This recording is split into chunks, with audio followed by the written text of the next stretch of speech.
Hey, what's up, y'all? I'm Scott. I'm Shatay, and we're the Hazes. Welcome to the Love Haze podcast, where we talk about those unspoken hard parts of life.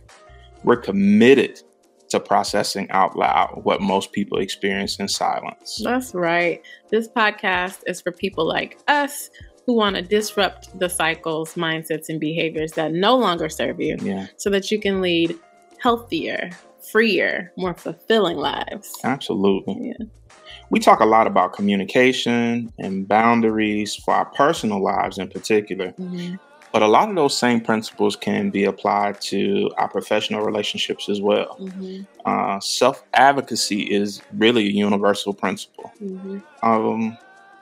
We want to unpack a little bit of that today. Yeah. It's universal, but it's also always personal. That's good. Welcome back to our Black Love Journey. Let's get into this thing. So, Mrs. Haze. Yes, sir. We're back again. Mm-hmm. Need you to set us up. Tell us how we got to this particular subject matter. This conversation came from me thinking about my team members, so the folks who report into me. And in my previous position, different company, I led more senior leaders, more mid-level leaders, I'll say that. And even some of them were unaware that they could advocate for themselves. Now I'm leading, I think, a little more junior professionals, and they're just unaware, especially women and especially people of color.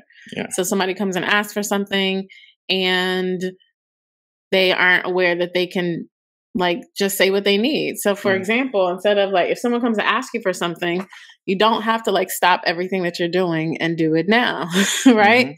You can say, this is how much time you need, or this is when you can get it done. Yeah. Or actually, this doesn't work for us. We have different priorities this quarter. Yeah. Or, insert whatever it is, whatever the reason is that you can't actually drop everything that you're doing and do what they need you to do. You can actually say that, and you can negotiate for something in between. So I was just thinking, if my team members, two different, companies, two completely different groups of people, and these are all regionally diverse people living all over the U.S. Gosh, who else isn't aware of it? Yeah. So insert us to unpack it. Would love to hear your perspective. I think you are phenomenal at this. You really know how to just advocate for yourself and for your time. Sometimes it feels like a losing battle because it's just almost always chaos at your workplace. But what was the turning point? How did you learn to do that? I think some of it kind of stemmed from being burned in a position that I was in where, it would have all these drives and initiatives, especially working with homeless veterans. It would be something that came out where, we're gonna house 10,000 people in 6 months, and that would be the commitment. And they would do this all hands on deck kind of call. And of course, we had our regular work that we were doing. I used to have a caseload of about 35 to 45 veterans all around the city that I was already engaged in case management with, and trying to handle those people, see all of them on a weekly or a bi-weekly or monthly basis, having to meet that level of quota. And then this new initiative comes out that doesn't have anything to do with my already full plate. And they call us into this big meeting and they say, we want all hands on deck. We're going to focus on this initiative. We want to get these 10,000 people in Atlanta housed within 6 months. That's the goal, right? Drop everything. I'm all in, gung ho, whatever we need to do. And we're just, I get on this screening and admissions team, and we're just going out, literally pulling homeless vets from under bridges and getting them, enrolled in our program, getting all of their identification, social security card, birth certificate, everything that they need to be qualified to get a housing voucher, and getting them leased up. So long story short, we end up accomplishing the goal of getting 10,000 people housed.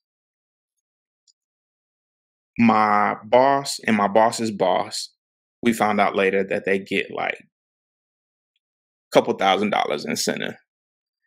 I end up on a performance improvement plan because I dropped everything.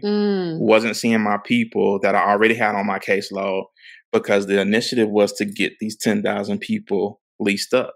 So I met this initiative, but all hands on deck, you put the rest of your stuff to the side. And I remember going in the office and being told that I was going to be put on a performance improvement plan. And it was because, this thing wasn't done. My people weren't seen. I didn't meet for my job, it's called RVUs. I didn't have enough case management hours to meet the quota.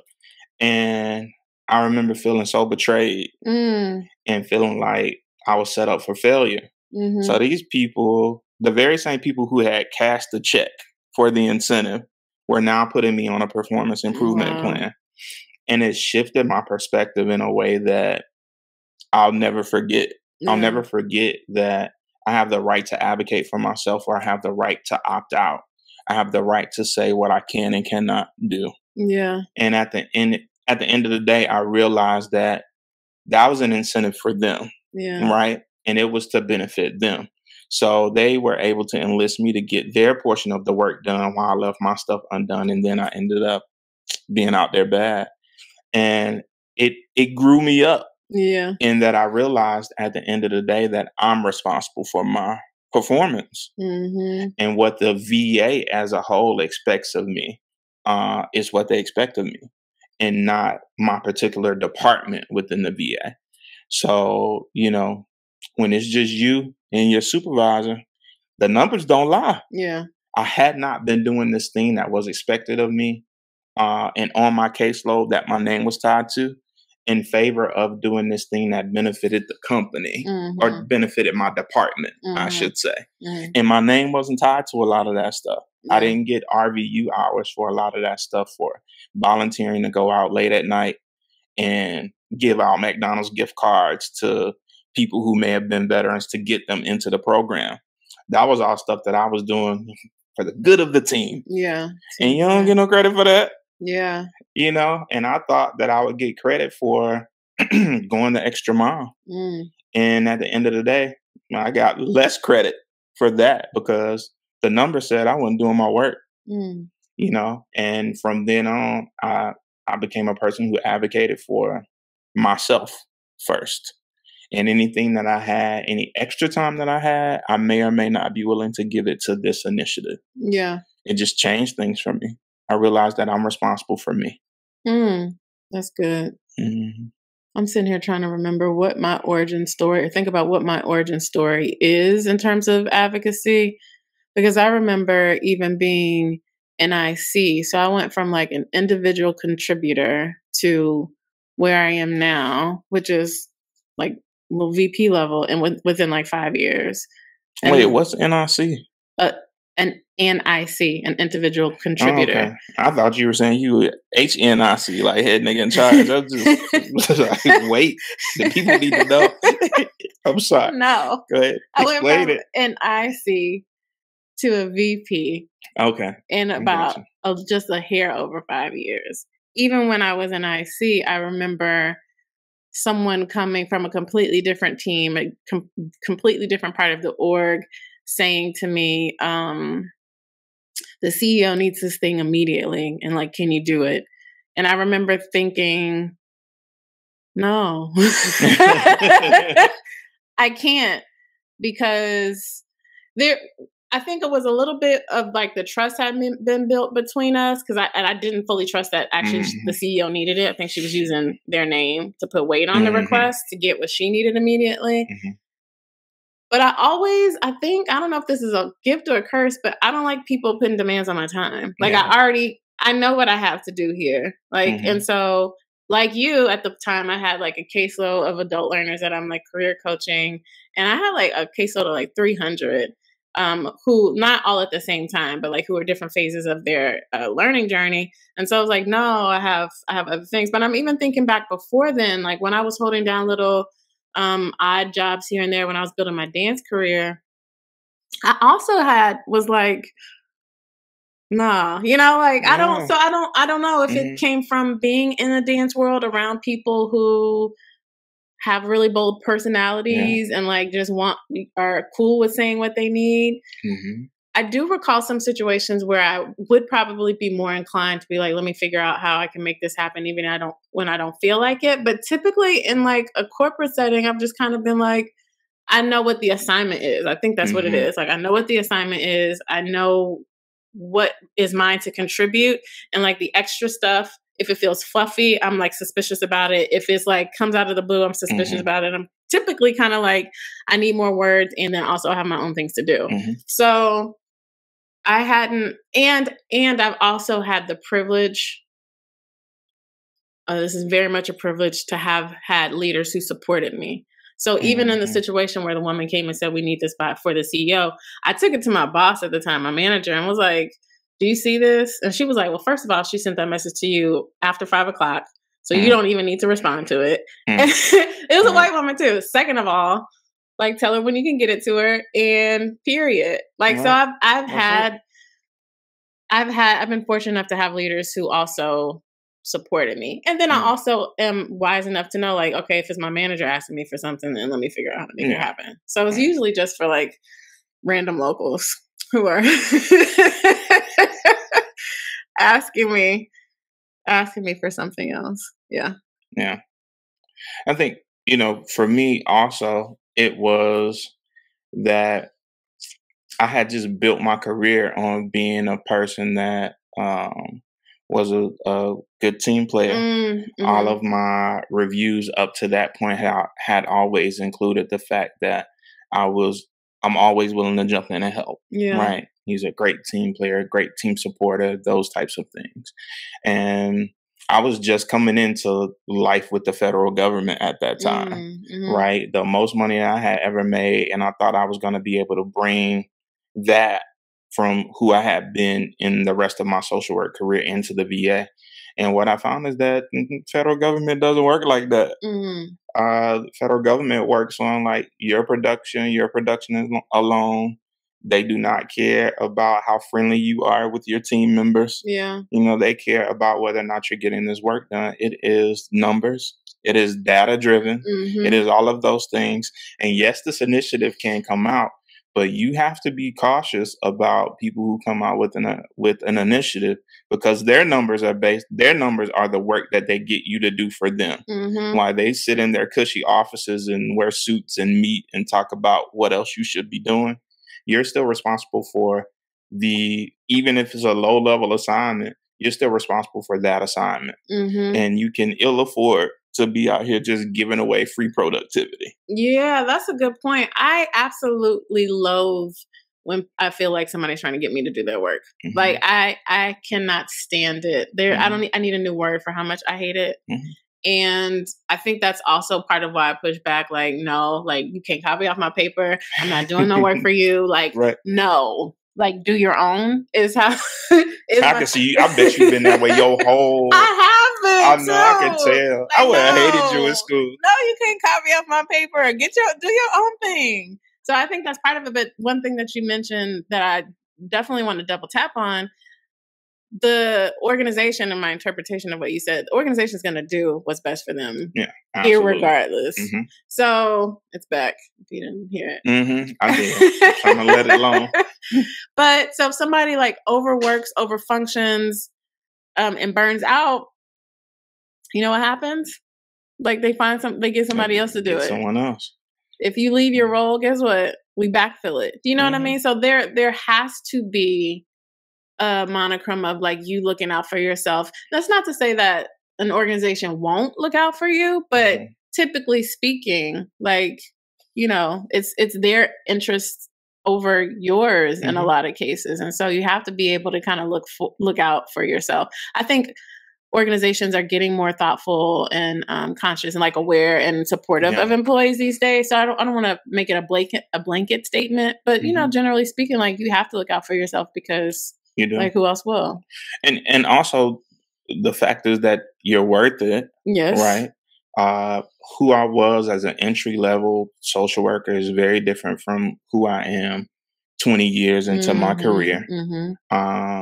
Very much understand that the most money that I've ever made was as a social worker was with the VA, but also that it's a different level of expectation there.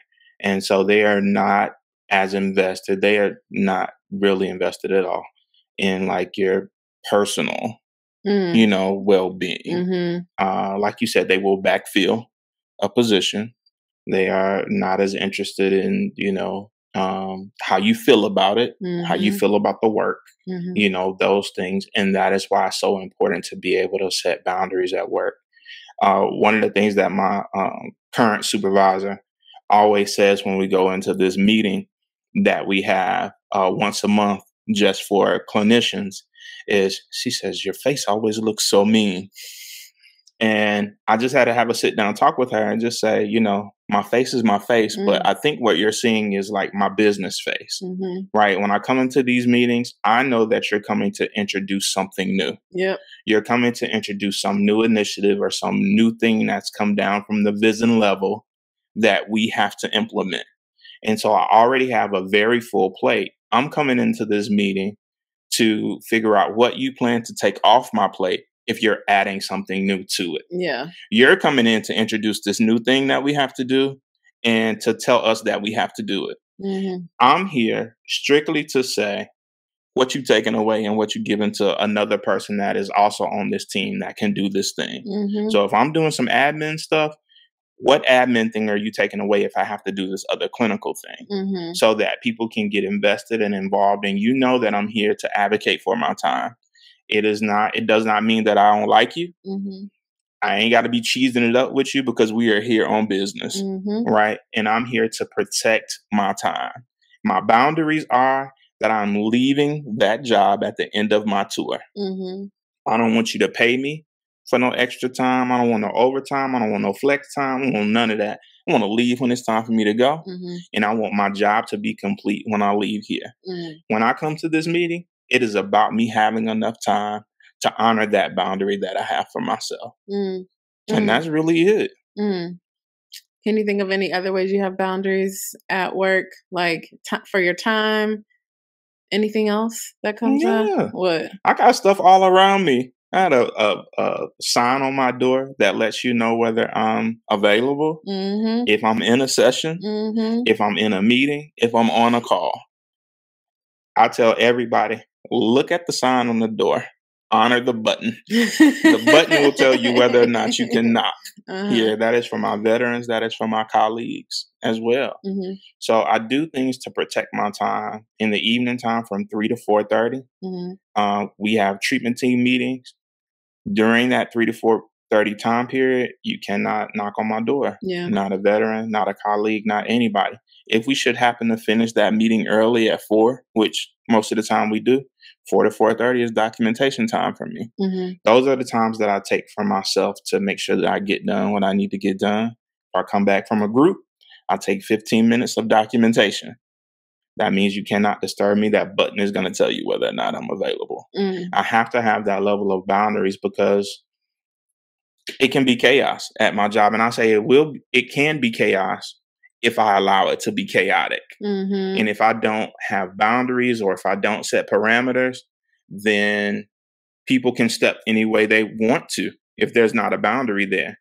If there's nothing that says that I'm not available and people know that I'm at work, I can go in, right? So you have to set boundaries around the things that are important to you so people know not to overstep. If people overstep and you haven't set a boundary, then it's on you. I agree. My boundaries look different because my work environment is different. So I work from home. So, and it's a little bit more flexible that way. So similarly to your button, I have calendar blocks, right? Like I'm not starting meetings before a certain time. Most of the folks in my current role are on the West Coast. So I'm not also meeting past like 5:30 tops. It's starting to get closer to 5 now, which is more helpful, but I'm not meeting at like 8 o'clock consistently because it's still early for y'all. I do Slack note of my Slack statuses really well, meaning like if I'm in a meeting, I'm probably not going to respond to any Slack messages. If I'm really busy, I will even put on my autoresponder like I'm in the zone. So you might not get an email back from me relatively quickly. The other thing I do is like I have Slack on my phone, but I don't have notifications enabled. And so the only way that you can reach me, like when I'm not at my laptop for Slack, is if I choose to look into the app and say, oh, this thing is going. So I kind of put, little barriers around or guardrails around how I'm spending my time and like how access, I guess, to me in a virtual type of way.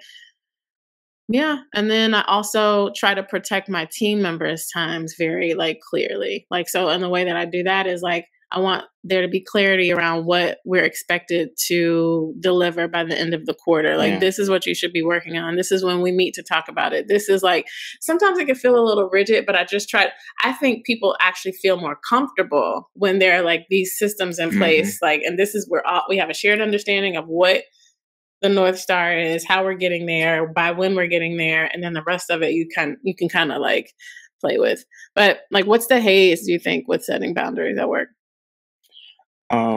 For me, it is like those people who don't expect that you should have any. I work with people who are from the standpoint of the clientele that I serve, who are just used to having access. Especially in the kind of facility that we're in. So, the VA sometimes can be very inaccessible for folk who are trying to access it from an outpatient level. But when you're inpatient in a facility like I work in, where everybody's on site, it is as easy as a knock on the door to talk to your psychiatrist, to talk to your psychologist, to talk to your social worker, to talk to the dietitian, to talk to a pharmacist. And they get used to having that level of access. And so they could be laying in their room and stomach start hurting after lunch. And that means I'm about to go and talk to the nurse. I want her to attend and tell me what's going on and prescribe me a med right now to soothe my stomach, right? But if you have 60 people who operate in that mindset, then when will I ever get my work done? Yeah.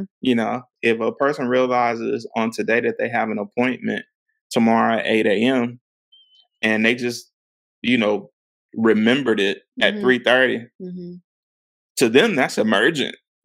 And that means I can go during this 3 to 4:30 time frame and knock on Mr. Hayes' door because I have an emergency. And it doesn't matter that he's in a meeting. And so setting that boundary. Or even another veteran's in the meeting with you. Right. Or in another session or whatever it is, to them, it feels like this is emergent enough. Yeah. And having them sometimes be able to understand that level of the boundary, it's difficult for them. It causes a problem for them. And also, Ms. Hayes ain't never available. Well, I'm responsible for helping those folks along to learn how to deal with these same types of issues in life. You're not going to be able to go to anybody's job in any,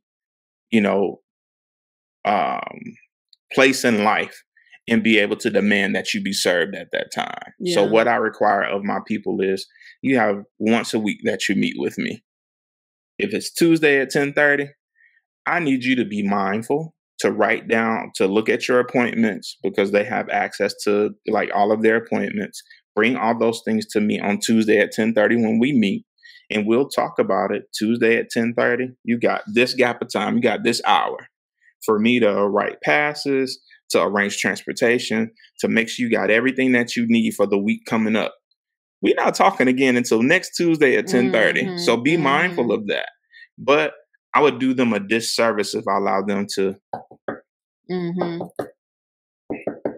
every time something comes up. Yeah. Because then how are you going to survive outside of this place if you don't do that? And so I believe that I have to set the same level of expectation with my colleagues. And I want to honor their time in that way too. And also to let them know that you can set some boundaries with me. However you operate, let me know how you operate best, what best works for you so that I'm able to honor that. So I know that I can't come storming down and asking you to do X, Y, and Z because I need a case consultation, about a person I may have with serious mental illness. If you only do case consultations on Wednesdays from 12 to 1, then I'll get us both lunch and we'll do a case consultation because that works best for you. Yeah. You know, and it's important that we all set our own boundaries with work, because when we don't, that's when it becomes personal, right? When a person consistently doesn't honor your boundaries and oversteps, then you're like, this person don't really even respect me, right? And we like to say it's not personal, it's business, right? But business becomes personal when a person doesn't honor your boundaries and doesn't, it feels like they don't respect the things that you've laid out that you said work best for you. So we can't be afraid of having those conversations. And it's a little bit of a haze because it may feel like I don't get along with people. I get along well with you, you know, but you've got to honor what it is that I've said works best for me. And it doesn't mean that I'm not flexible around that. But as long as you understand and can say, hey, I know that this doesn't really work for your time, but do you have a moment to? Yeah. Right? Yeah. Ask differently. Right. And that's negotiable. Yeah. What you mentioned about don't keep coming to me like when you meet with your sessions and that's a little bit how I do one-on-ones with my team members. So we meet each week for a set amount of time. We have a document you can toss running agenda items on there throughout the week. So I prefer like don't slack me every time there's an issue, unless it's urgent. I want a ton of emails, a ton of stuff to review in between our meeting. Like when we're together, let's talk through every single thing. Let me give you feedback on everything that you sent over to me. Let's just like get it all out. And then I don't, have to keep pausing like all the other things I have to do to like attend to the request. And the other thing is I'm usually in meetings back to back anyways. And so I'm probably not going to get to it. I was going to say the haze for me is sort of kind of trying to overcome feeling like a pushback Patty. So, that reel that you shared where the girl is like the mashup song of the Titanic and some kind of Too Short song, and she's like crying and dancing. She's like celebrating that she set the boundary, but she's like in tears because she feels mean. I don't like feeling like a pushback Patty, but sometimes it can feel that way because I'm continuing to like advocate for myself or specifically for my team. I have huge mama bear energy when it comes to my team members and like people are trying to come for them or like trying to vie for their time or trying to get them to do things for them, especially if I've like set up in the process, it's like working really well. And it's like, ooh, can your team do that for us too? It's like, back off.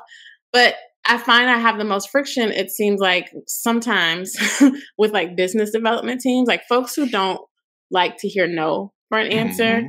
And it's their job to actually continue to fight and work for the yes.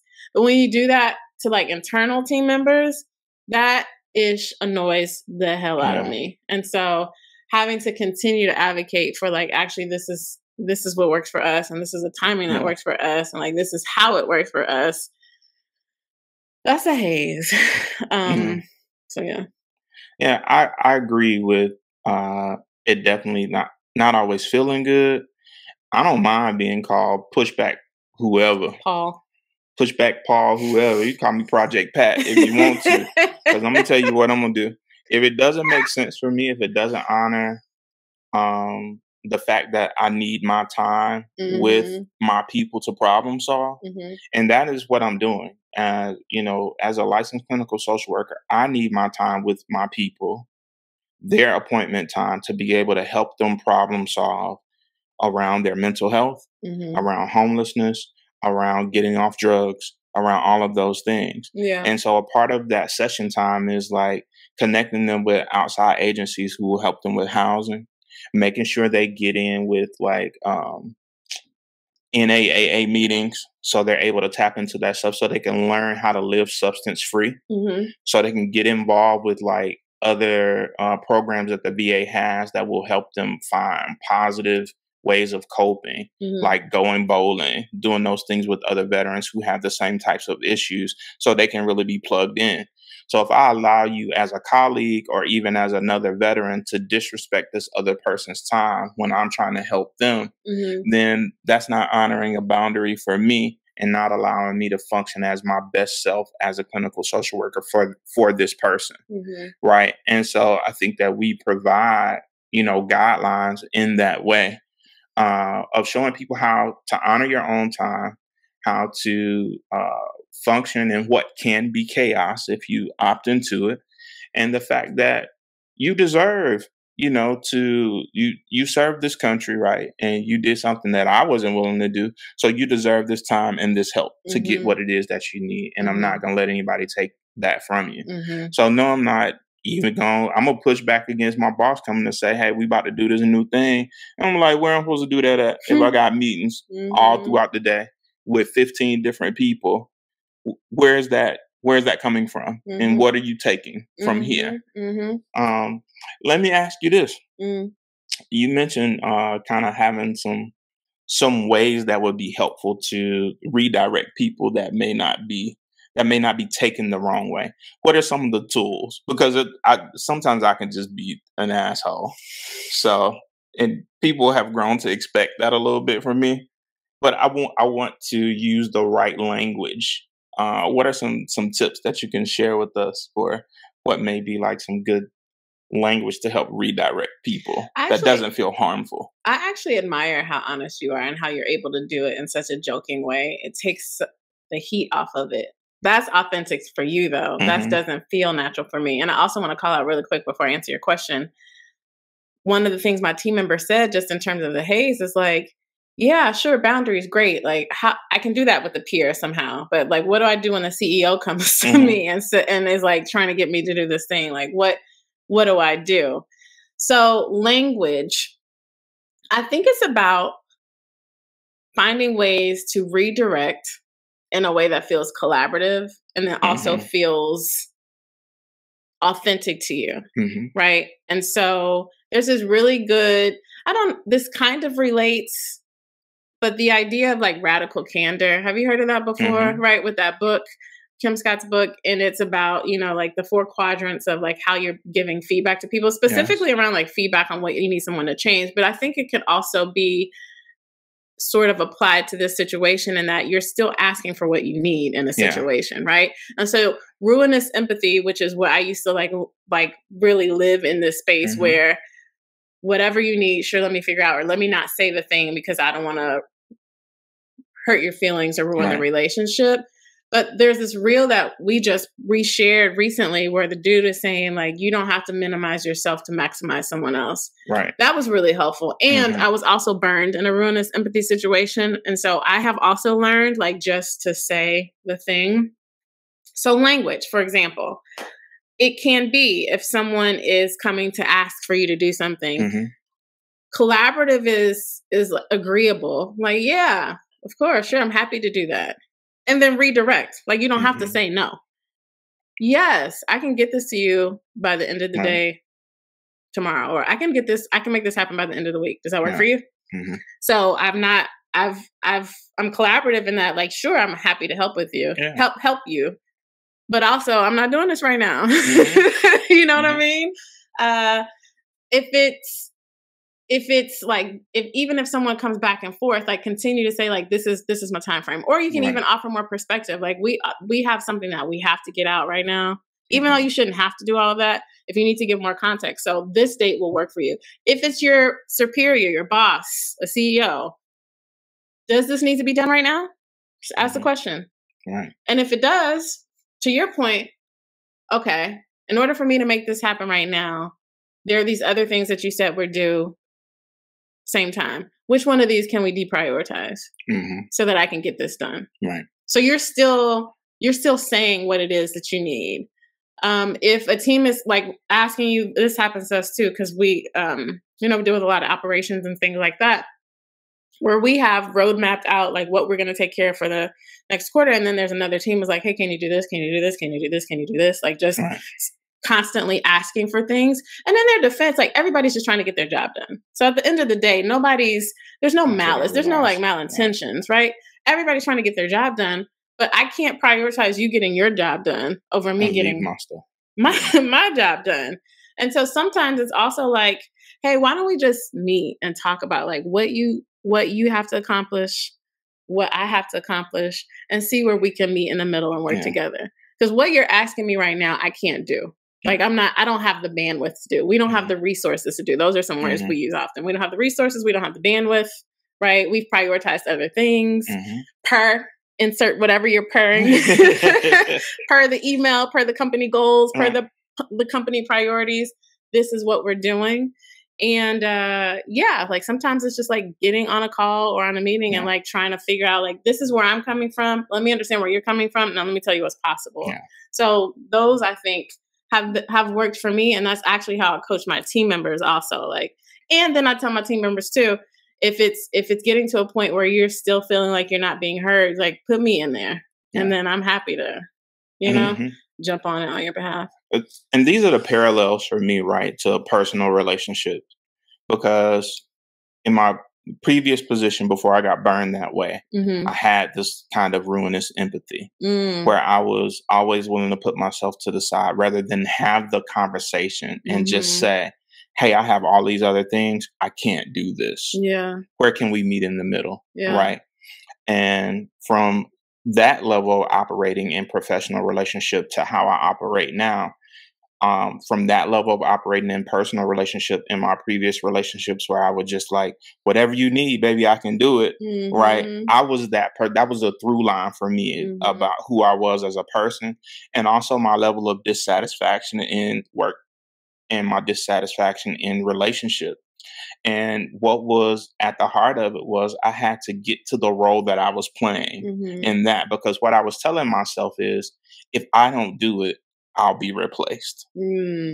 As a boyfriend or husband, as an employee, if I don't do it, if I don't move stuff around and just do it, they'll get somebody else too. They'll get rid of me. Right. And I've just matured to the point now to where I realize that it really is giving people the opportunity to be in partnership with you. Just like we would have a conversation now and just be like, babe, I don't know if I can do that. But at minimum, we're on the same team. Also, I want both of us to get what we want. There is no winner or a loser if both of us can get what we want. I have that same energy for my job. Yeah. Right. I understand that this is our department's goal at this time. I'm on the team with you.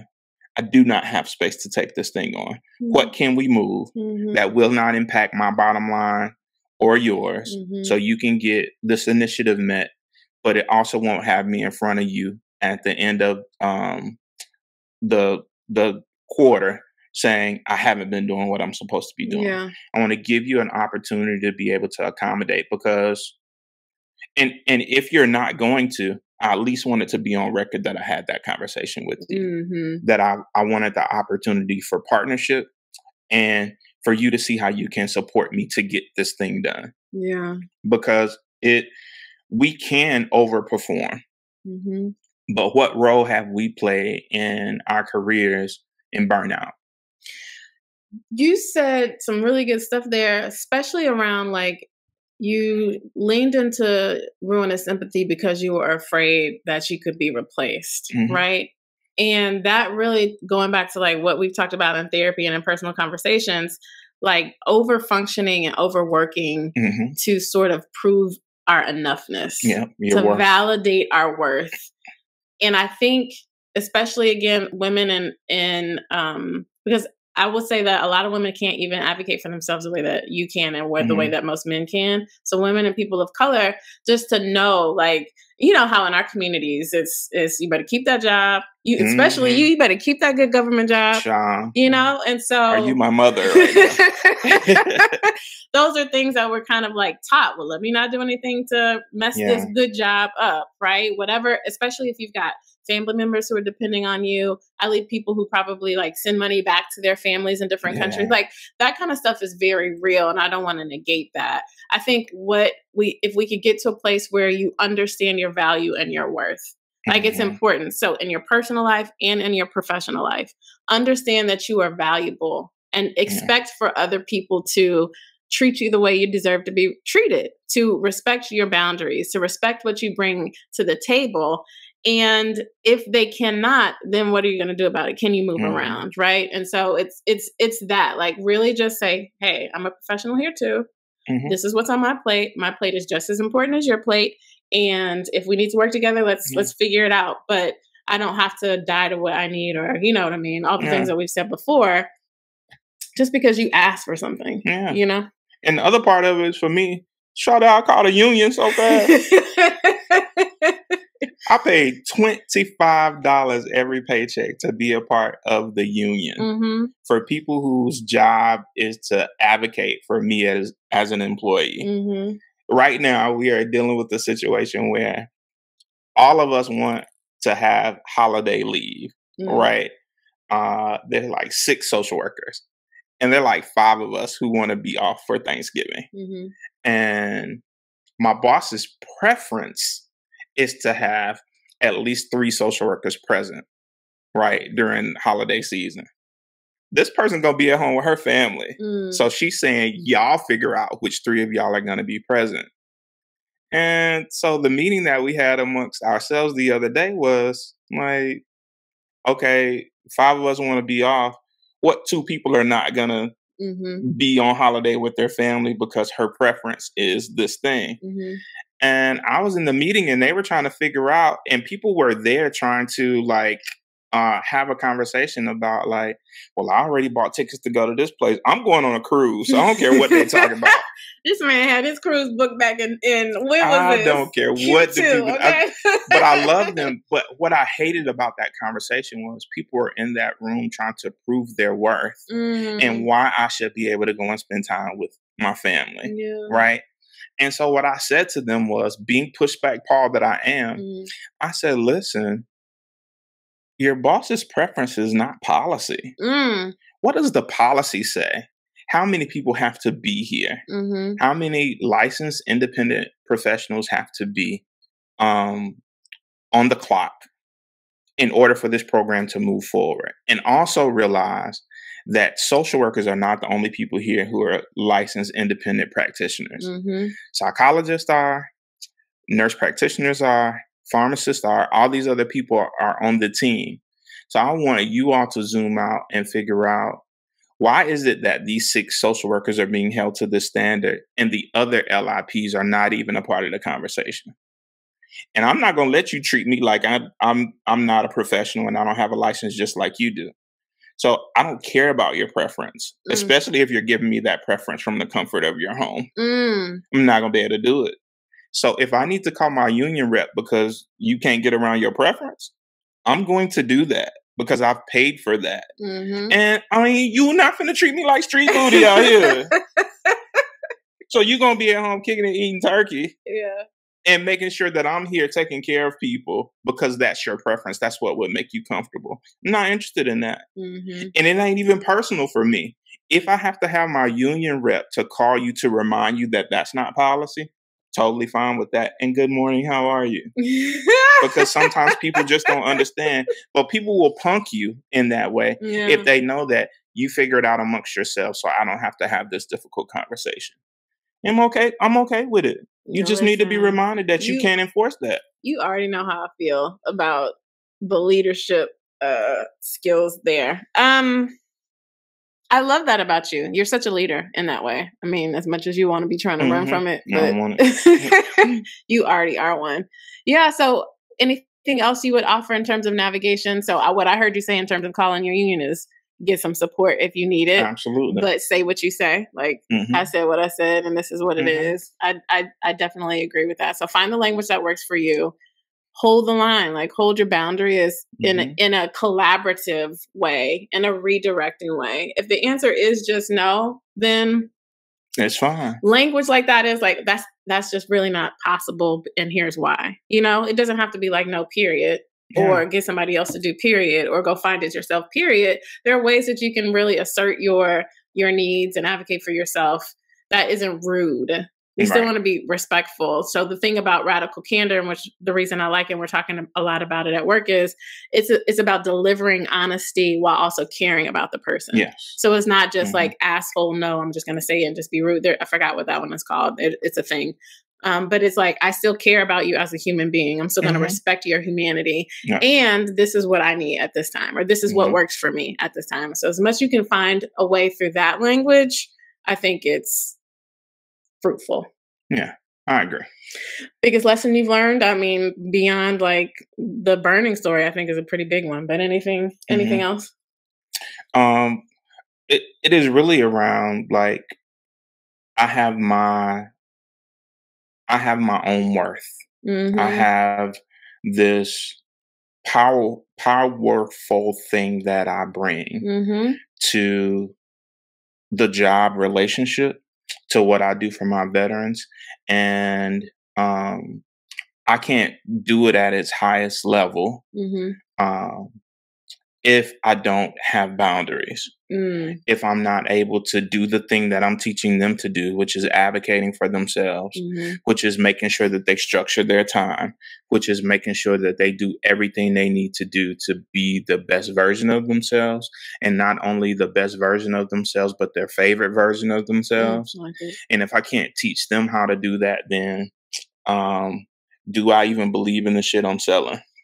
Because if I don't, then that is my permission to shrink back and not do the work myself and not advocate for myself. So I'm modeling behavior for them in that way. And so the biggest lesson that I've learned is, I gotta be what it is that I'm asking them to be. I gotta be what I'm telling them that they need as well. I have to be the example of that. That's good. That's good stuff. I'm trying to think about what I've learned. I think it's more along the lines of like, yes, I agree with your worth statement. And it's also a little bit that like people will continue to do what you allow them to do. Yeah. And so not even in a malicious way or manipulative way. So I don't want this to be about like you versus everybody else. It's not about being guarded all the time. It's not about being defensive. It's about, like you said, like standing in your worth. And so somebody, if every time they bring something to you, you figure out how to get it done, guess what? They're going to keep bringing stuff to you. Every time you have they have a new initiative and then you figure out how to do all of your work and that, guess what? Oh, it's going to be, you're going to be a point person. Exactly. And so the same thing, even with teams, when we have teams that have to get certain things done because of the holidays or because of turnover or whatever, that team is not able to like offer the same amount of output. I'm like, no, we need to show them like, yes, we need to clear the gap, but also the fact that it's not getting done is evidence that we need more people. So don't hold up my backfill. You know what I mean? Like we need more bodies and I'm not going to burn these people out because we can get it done with 3 people when we should really have 5. Like, so it's really about, asserting what you need, taking care of yourself, and period. Like not in a mean way. Like we both deserve the right to be rested and at home for Thanksgiving. Like we both deserve to like have workloads that are reasonable and, insert whatever the other things are. But everyone deserves that. And so we should I encourage or invite all of us to get better at figuring that out, at doing that. And understanding about human behavior is that there's not necessarily malice. People just learn to budget for what you will allow. Right. That's good. So I prefer to go to Kroger for my butter because every now and then they're likely to have it on sale. Buy one, get one free. And even when they don't have it on sale, it's less than it is at Publix. Am I going to sign up to go get the more expensive thing? Probably not. I'm going to where I get the better deal. Bosses and other people, they act in the same way. I'm going to the person who's more likely to move everything off their plate and just get this thing done. I need to identify my worker B. Who's the person who's just committed to the work, right? And is going to give me the least amount of problems to get it done. Scott ain't him. We know. We're aware. But I'm going to give you all I got. Yeah. Right? Exactly. During the time that I'm there, within my boundaries, and what ensures that I'm able to get my work done and also meet the initiative.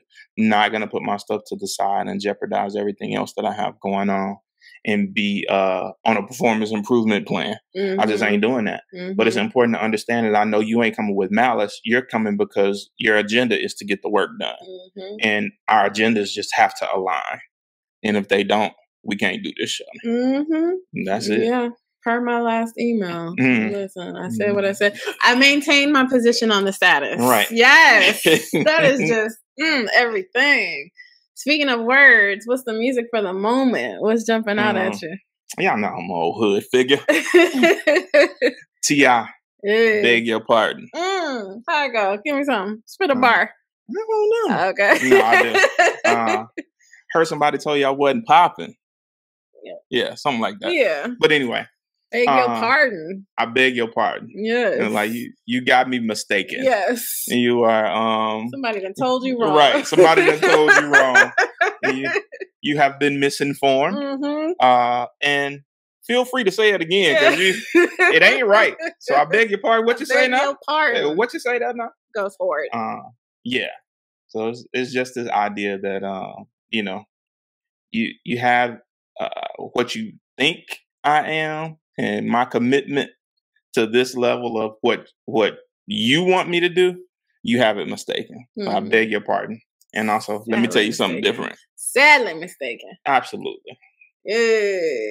Well, this has been a really good conversation. I like when we talk about work stuff because it's such a huge part of our adult lives because we spend so much of our time doing it.